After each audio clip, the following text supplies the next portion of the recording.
Welcome to Insured Solutions, your only true ally in the challenge with workers' compensation. My name is Steve Petty. I'm the Senior Risk Manager with 35 years in the industry. As we both know, workers' compensation presents numerous challenges, and it's up to us to take aggressive action much of the time. Our program will coach and guide you down the areas and the paths that you need to take an offensive role on workers' comp, lest it take advantage of you. Too many employers end up like John, who broke his nose 7 times in the same place. Somebody finally said, it looks like you'd stay out of that place. And that's what our goal is, to keep you out of the place John has been. The first thing we want to do when we start is go to the files that were sent. The first file you have that we will open and discuss is the What to Do on a Workers' Compensation Claim file. If you would go to that, take your printed copies in English, and we will start with the cover page. And we'll proceed down through the forms until you have a good understanding of how we operate and what the forms are about. Make no mistake about it, every form has a purpose, and it's part of the offense. If you would, let's look at the first cover page. The How to Report a Workers' Compensation Claim. You know you're looking at the right form when at the top left side you see 4 emergencies. What to do on a claim if it's an emergency, cut and dry.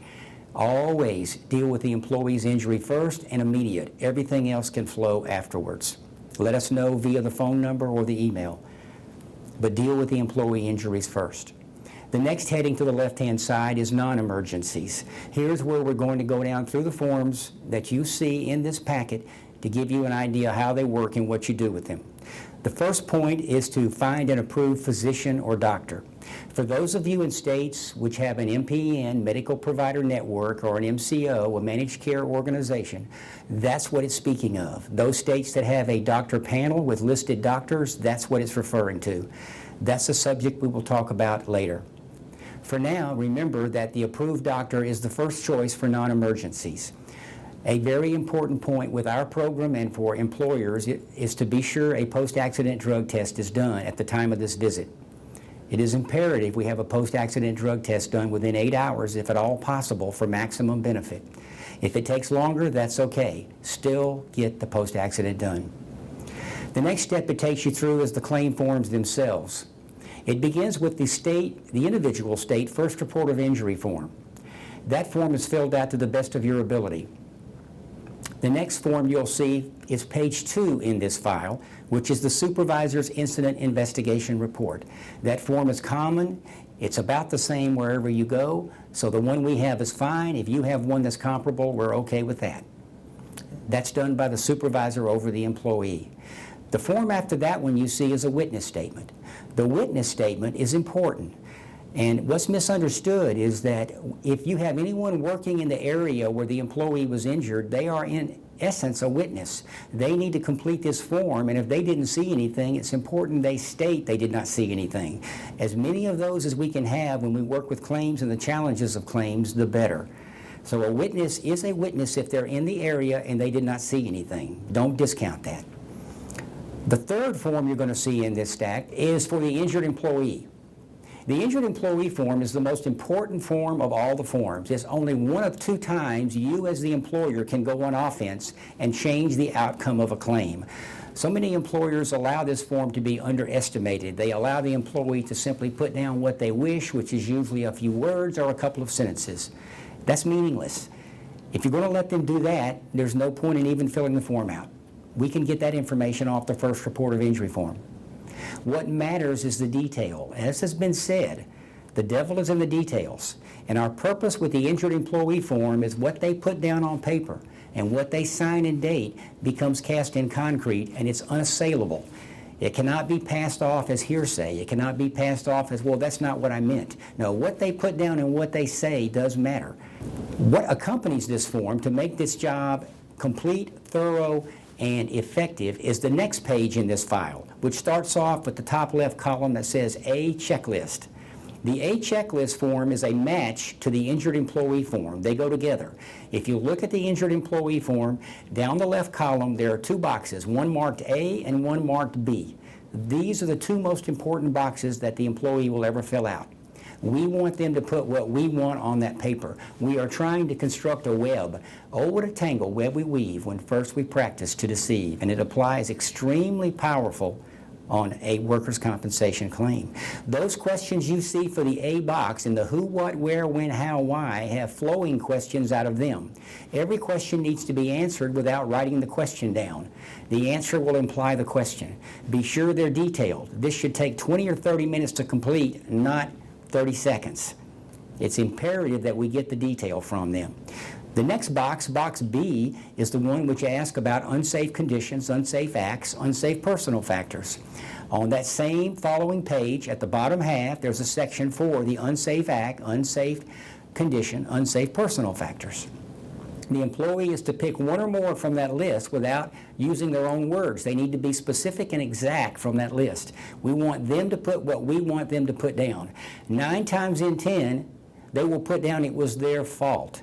They failed to follow training, they failed to follow policy, they were a bit lazy, and when that happens, we have a work comp claim that'll never change. But we probably do not have a lawyer.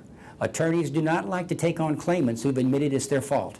And when they do it on paper, in writing, they signed and they dated, that is unassailable, that goes a long way towards setting the stage for where we're trying to go. Do we know this is going to be used for every claim? Of course it's not. But do we know which ones we'll need it on? Of course we don't. The key is to be consistent and get this information each and every time. So this is a very, very important form. Now we go back to the cover page. The cover page is the guideline for how the forms will flow. We've talked about the first report of injury, we've talked about the supervisor, we've talked about the witness, we've talked about the injured employee. The various companies will have supplemental forms. There is a supplement form within your packet that needs to be completed by you in the office. That form will accompany the other forms, and they're sent in by fax or by email to the address shown on the instruction page. That's how that flows. That gets the information in for processing. And it is complete and thorough as you can. If you're not able to get everything in right away, and that is very possible, send what you can in as soon as possible. Timely reporting is very important. If you'll look below box 7, line 7, you'll see it highlighted in yellow that a nurse will be contacting you, the doctor, and the injured employee within 24 hours. The nurse is to coordinate the process, to make sure they have from you details, to make sure they talk to the doctor about what their assessment was of the injury, and to remind the doctor that we have sedentary light duty that is strategically created that can accommodate any situation, any industry, any business, and can be done at home.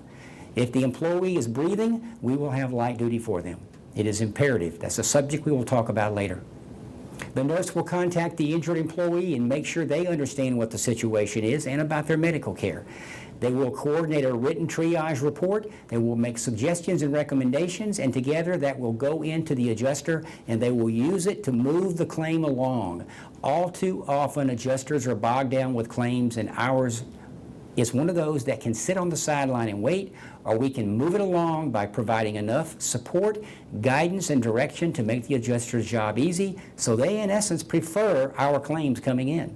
They're much easier and they flow quicker. And that's what we need, timeliness across the board. We will be aggressive, we will stay on offense, and we will both benefit. Now we're going to go back to the cover page. The cover instruction page, once again, look at the bottom, the last heading caption, underlined, remember. This is to remind you that there is a refusal of doctor's care form in this file, the last form in the file. The refusal of doctor's care form is there so we can document the employee had the option of going to the doctor, but they chose not to, and that's fine. We like for them to go. We want the doctor to be able to put the kibosh to the claim as soon as possible and make a decision rather than have it resurface later and become a problem. But the employee may opt not to go.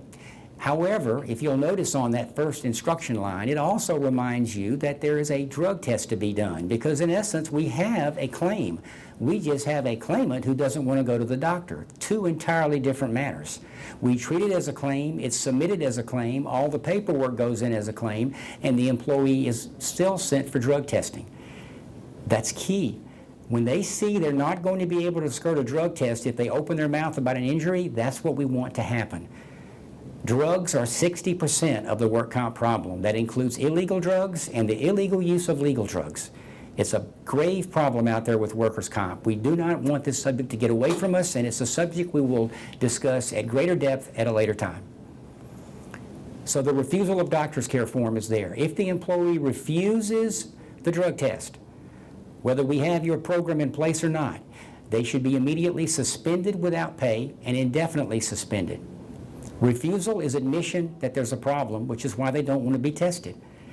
And we treat it that way. However, the key is never terminate an employee on a workers' comp claim. It is a disaster in the making. We both lose control and influence, and we need influence to be successful going on offense. We need the influence.